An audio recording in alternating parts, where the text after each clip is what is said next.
டாஸ்மாக் ஊழல் முறைகேடுகள் குறித்து அமலாக்கத்துறை சோதனையின் அறிக்கை கடந்த 2 வாரங்களாக நடைபெற்று வரும் நிலையில் தற்போது மொழி நாடகத்தை திமுக நடத்தி வருகிறது என்ற நம் கருத்தை விமர்சனத்தை வெளிச்சம் போட்டு காட்டுவதாக பாஜக மாநில துணைத் தலைவர் நாராயணன் திருப்பதி தெரிவித்துள்ளார்.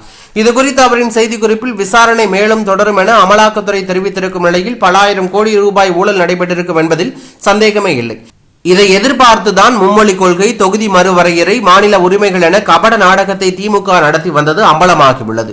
மதுபான ஆலைகள், டாஸ்மாக் நிறுவன ஊழியர்கள், அதிகாரிகள், ஒப்பந்ததாரர்கள், பார் நடத்துபவர்கள் என ஒட்டுமொத்த அமைப்பும் ஆயிரக்கணக்கான கோடி ரூபாய் ஊழலில் ஈடுபட்டிருப்பது வெட்கக்கேடானது. தமிழர்களின் உயிரை பறித்துக் கொண்டிருக்கும் மது இப்போது ஒட்டுமொத்த தமிழர்களின் வாழ்வாதாரத்தை பறித்துக் கொண்டிருப்பது தமிழக அரசுக்கே அவமானம், தலைகுனிவு. இந்த ஊழல் திட்டமிடப்பட்ட ஊழல். இதற்காக முழு பொறுப்பையும் திமுக தமிழக முதலமைச்சரை ஏற்க வேண்டும். இந்த துறையின் அமைச்சர் செந்தில் பாலாஜியை உடனடியாக பதவி நீக்கம் செய்ய வேண்டும். இதற்கு காரணமானவர்கள் கைது செய்யப்பட்டு சிறையில் அடைக்கப்படுவதோடு அவர்களின் சொத்துக்கள் அனைத்தும் முடக்கப்பட வேண்டும். இந்த விவகாரம் தீர்க்கப்படும் வரை மது ஆலைகள், டாஸ்மாக் நிறுவனம், மதுக்கடைகள், பார்கள் மூடப்பட வேண்டும் என நாராயணன் திருப்பதி தெரிவித்துள்ளது பரபரப்பையும் அதிர்ச்சியும் ஏற்படுத்தி உள்ளது.